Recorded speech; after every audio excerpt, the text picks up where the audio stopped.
Ang programang ito ay rated SPG. Istriktong patnubay at gabay ng magulang ang kailangan. Ang nakaraan sa ating last episode, October 7, sa ating abot kamay na pangarap. Ayan nga, nahuli na nito si Moira at si Lynette pa talaga ang nakahuli. Ayan, siya po ay sumakay sa isang laundry basket. At kitang-kita nga ni Lynette na may gumagalaw kaya itinulak niya ito at yun nga, bullseye na si Moira nga ang andoon sa loob. At gulat na gulat nga itong si Moira kasi nga paano ni Lynette nalaman na andoon siya. Yung pala nga ay dahil sa laundry basket ay gumagalaw nga ito at yun nga ay nahuli nga ni Lynette itong si Moira na andoon. At dali-dali nga ni Lynette na tinawagan sina RJ at lahat ng staff ng Apex para sabihin nga na andoon itong si Moira. At laking gulat naman talaga na itong si Moira ay umamin na pero nagsinungaling na naman. Ano ba yan? Pinapaikutan lang tayo ng istorya nito. At itinuturo pa nga na si Lynette daw ang dahilan ng pag-aaway nila ni Doc RJ. At talagang, ay nako, sinungaling talaga itong demonyitang Moira talaga ito ay. At galit na galit nga itong si Annalyn. At bakit daw ang dami-daming yung parang umiko sa isip ni Annalyn na kung talagang yung nanay niya ang dahilan, bakit ngayon mo lang sinabi? Yung mga yung mga posible nga na talagang daming rason itong si Moira. At talaga namang pinanindigan niya talaga na si Lynette nga daw ang dahilan. O, diba? Pero hindi talaga naniniwala si na Doc RJ. At yun nga, nagulat nga itong si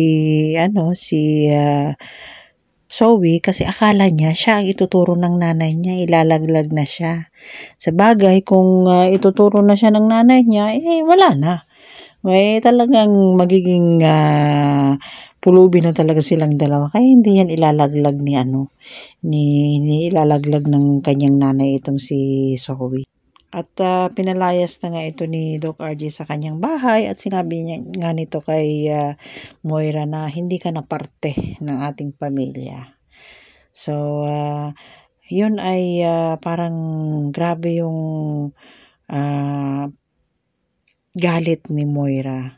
At ito naman ngang si Giselle ay nalaman ang nangyari kay Moira at sayang-saya naman talaga ito sa nalaman. Na parang nabunutan sila ng tinik. Dahil ngayon ay alam na ni Obeng na si Moira nga ang may gawa ng pagkakahulog nito sa hagdan. At ito naman yan si Dr. Carlos ay parang naaawa pa kay Moira. Sa tingin ko ay tutulungan nito si Moira. Dahil pag hindi niya tinulungan si Moira, sasabihin ni Moira yung lahat ng katotohanan. Lalong ito naman si Dr. Carlos ayaw na ayaw niya atang sabihin yung totoo, 'di ba? Kasi nga dahil mawawala nga sa kanya si Lynette. Mawawalan yung tiwala ni Lynette sa kanya kasi hanggang ngayon hindi niya pa rin inaamin na anak niya nga itong si Zoe. At kita naman talaga sa mga mata nito ni Doc Carlos na talagang naaawa siya kay Zoe at di nga din niya alam kung ano ang gagawin niya. At ito talagang si Moira ay talagang war freak na talaga. Ayun, bumalik pa talaga siya doon sa bahay ni na RJ at nang mamakaawa nga kay RJ.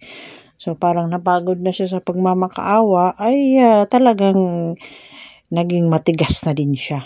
Sabi nga ni Doc RJ ay, ayan, lumabas na talaga yung tunay mong kulay. Sabi ni Doc RJ, sabi niya, pagod na ako. Sabi ni Moira, pagod na ako na, pagod na daw siya na magmakaawa kasi hindi naman daw nakikinig si RJ. So, yun nga ang sinasabi nga nitong ni Moira na may karapatan siya kasi asawa siya. May karapatan siya umuwi sa bahay kasi nga siya yung asawa, yung legal na. At sabi nga nito ni Doc RJ ay nararamdaman niya pa na may tinatago pa daw itong si Moira sa kanya. Kaya pinakiusapan niya nga itong si Zoe na kung may alam siya na may tinatago yung nanay niya, isabihin niya na. Syempre, hindi naman ito magsasabi si Zoe. Kaya pag nagsabi ito, tapos ng istorya, di ba? At ito naman niya, si Don Pepe ay gusto nang bumalik ng Apex at para daw singilin niya itong si Moira sa mga ginawa sa kanya. Kaya lang habang ang nag-iimpake ito ay biglang inatake kasi inaalala niya yung pagsampal sa kanya talaga ni Moira. Kaya yun, na ospital na naman ito si Don Pepe. At hindi nga siya makakapunta doon sa Apex para gantihan itong si Moira. At sabihin nga lahat ng ginawa sa kanya ni Moira noon. Talaga namang parang hindi niya tatay itong si Don Pepe. 'Di ba? Grabe talaga ugali ni Moira, ano? Sabagay, sa istorya lang naman 'yan. Sa totoong buhay, meron kaya niyan? At ito naman yang si Dr. Lindon ay talaga namang napaka-sweet naman. Pinuntahan niya itong si Annalyn at dinala niya pa si Annalyn ng pasalubong. Ayan, syempre ang pasalubong niya kay Annalyn ay yung wafer na stick. Ayan. Diba, alam na alam niya yung paborito ni Annalyn. Ayan, sa tingin niyo ba guys, si Dr. Lindon ay malapit nang umamin kay Annalyn? At sa tingin ko naman talaga itong si Annalyn ay may pagtingin din kay Dr. Lindon, 'di ba? Kasi kikita mo naman pa nag-uusap sila, yung mga mata ba nilang nangungusap, 'di ba? So yun nga, dinalahan ni Dr. Lindon itong si Annalyn at kinukumusta nga at nabigla nga itong si Annalyn at nagbablush naman talaga siya nung dinalhan siya ng pasalubong. At kinukumusta nga ito ni Dr. Lindon kung kumusta na daw itong si Annalyn dahil sa mga pangyayari. Yun nga, sabi ni Annalyn, okay naman daw siya. Sobra nga ang pagmamakaawa nito ni Moira at talaga namang nakakagigil na talaga. At ito namang si Zoe, iyak ng iyak. Yun, kaya sumugod nga si Moira sa bahay ni na Doc RJ at sabi nga nito ni Moira ay may karapatan daw siya. O diba? Sana all may karapatan. At sabi niya nga nito kay Doc RJ na kung gusto mo, ikaw ang umalis, hindi ako. At ano kaya ang gagawin ni Doc RJ? Baka pwedeng siya ang lumayas o itapon niya lahat ng mga gamit ni Moira para lumayas na nga ito. At sa pagtatalo nga nila noon ay itong si Moira ay naku, gigil na gigil dito kay Zoe at sinasabi niya nga isa kang traidor at ahas. Ayun. Sabi naman nito ni Doc RJ ay kaya ayaw na ayaw kitang pabalikin dito kasi baka anong gawin mo kay Zoe. Baka nagpe-pretend lang to si Zoe at Moira, di ba? At ito nga si Doc RJ ay pinagbawalan na itong si Zoe na kausapin yung nanay niyang demonyita na si Moira. So, nakapag-desisyon na nga itong si Doc RJ, nakakasuhan niya ito si Moira at talaga namang itutuloy niya ang plano niya.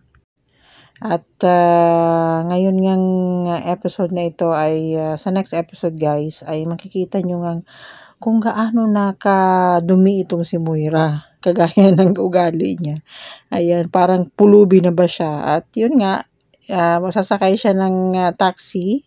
At nung pinapara niya yung taxi at ang bumaba nga ay itong si Lynette. At gulat na gulat nga itong si Lynette.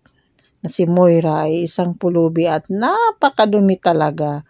Diba? At may gana pa talaga siyang sumakay ng taxi. Ano kayang ibabayad nito? So, yun lang guys for today's episode. Ayan, lagi nyo pong abangan ang abot kamay na pangarap at malapit na po itong matapos. I think 1 week na lang or 2 weeks pa siya. So, yun lang guys. Maraming salamat po sa lahat at shoutout po sa lahat ng OFW all over the world at maraming salamat po sa pagtangkilik ng aking channel. Ayan. Comment down below po kayo kung may mga katanungan po kayo. Ayan. Thank you. Bye-bye.